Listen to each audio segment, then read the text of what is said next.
ಈ ದೇಶದಲ್ಲಿ ನೀವೇನಾದರೂ ಈಗಿರುವ ಸರ್ಕಾರದ ಪರ ಮಾತಾಡಿದ್ರೆ ಅಥವಾ ದೇಶದ ಬಗ್ಗೆ ಸೈನಿಕರ ಬಗ್ಗೆ ಪಾಸಿಟಿವ್ ಆಗಿ ನೀವು ಮಾತಾಡಿದ್ರೆ ನಿಮ್ಮನ್ನು ಅಂಧ ಭಕ್ತರು ಅಂತಾರೆ ಅಥವಾ ನಿಮ್ಮನ್ನು RSS ಅಂತ ಹೇಳಿ ಹಣೆಪಟ್ಟಿ ಕೊಡ್ತಾರೆ.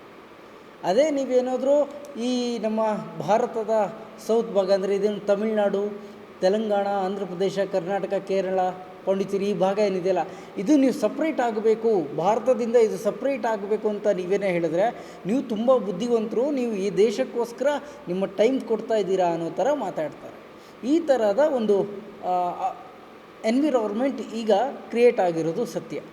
ಆ್ಯಂಡ್ ಇಷ್ಟೆಲ್ಲ ಯಾಕೆ ಹೇಳ್ತಾ ಇದ್ದೀನಿ ಅಂದರೆ ಈಗ ನಾವೊಂದು ಟ್ರೈಲರ್ ನೋಡಿದ್ವಿ, ಆಖರಿ ಸವಾಲ್ ಅನ್ನೋ ಫಿಲಿಮ್. ಈ ಫಿಲಿಮಲ್ಲಿ ಮುಖ್ಯ ಪಾತ್ರರಾಗಿ ಸಂಜಯ್ ದತ್ ಆ್ಯಕ್ಟ್ ಮಾಡಿದ್ದಾರೆ. ಸಂಜಯ್ ದತ್ ಅಂದರೆ ನಮಗೆ ಗೊತ್ತಿರೋದು ಆ್ಯಕ್ಷನ್ ಮತ್ತು ಮಾಸ್ ಲುಕ್ಕಲ್ಲಿ ಇರ್ತಾರೆ ಅಂತ.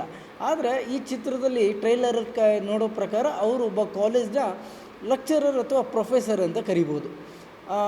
ಇಲ್ಲಿ ಪ್ರೊಫೆಸರ್ ವಿರುದ್ಧ ಒಬ್ಬ ವಿದ್ಯಾರ್ಥಿ ಧ್ವನಿ ಎತ್ತುತ್ತಾನೆ. ಸೊ ನೀವು RSS ಅವನು ಹೇಳೋದು ಟ್ರೈಲರಲ್ಲಿ, ನೀವು RSS ಅವರು ಏನು ಬಾಬರಿ ಮಸೀದಿ ಧ್ವಂಸ ಮಾಡಿದ್ರಿ. बाबरी मस्जिद अगर RSS एक शांत समाज सेवी संगठन है तो फिर उस दिन इनके लोग गुंबद पर क्यों चढ़े?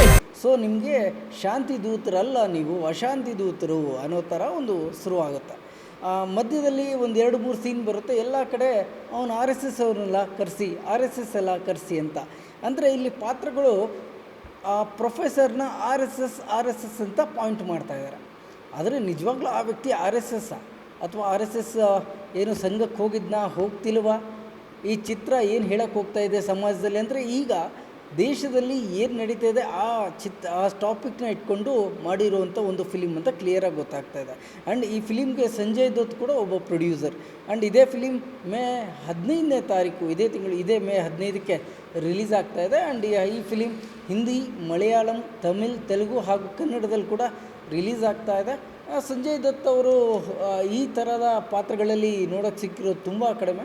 ಸೊ ಡೆಫಿನೆಟ್ಟಾಗಿ ಸಮಾಜಕ್ಕೆ ಒಂದು ಒಳ್ಳೆಯ ಅಥವಾ ಹೊಸದೇನೋ ಒಂದು ಮೆಸೇಜ್ ಕೊಡುವಂಥ ಫಿಲಿಮ್ ಥರ ಕಾಣ್ತಾ ಇದೆ. ಸೊ ಒಟ್ಟಾರೆಯಾಗಲಿ ಈಗ ಏನು ದೇಶದಲ್ಲಿ ನಡೀತಾ ಇದೆ ಟ್ರೆಂಡ್ ತಕ್ಕಂಗೆ ಈ ಫಿಲಿಮ್ ಬರುತ್ತೆ ಅನ್ನೋ ನಿರೀಕ್ಷೆಯಲ್ಲಿದೆ. ಆ್ಯಂಡ್ ಈ ಫಿಲಿಮ್ ಟ್ರೈಲರ್ ಕೂಡ ಇವತ್ತು ರಿಲೀಸ್ ಆಗಿದೆ. ನೀವೇನಾದರೂ ಇನ್ನೂ ಟ್ರೈಲರ್ ನೋಡಿಲ್ಲ ಅಂದರೆ ಎಲ್ಲ ಸೋಷಿಯಲ್ ಮೀಡಿಯಾ ಪ್ಲ್ಯಾಟ್ಫಾರ್ಮಲ್ಲಿ ಸಿಗ್ತಾ ಇದೆ, ನೋಡಿ ನಿಮ್ಮ ಅಭಿಪ್ರಾಯ ಕಾಮೆಂಟ್ ಮಾಡಿ. ಇನ್ನಷ್ಟು ಹೆಚ್ಚಿನ ಮಾಹಿತಿಗಾಗಿ ಫಾಲೋ ಮಾಡಿ ಬ್ರಿಗೇಡ್ ನ್ಯೂಸ್ ಕನ್ನಡ.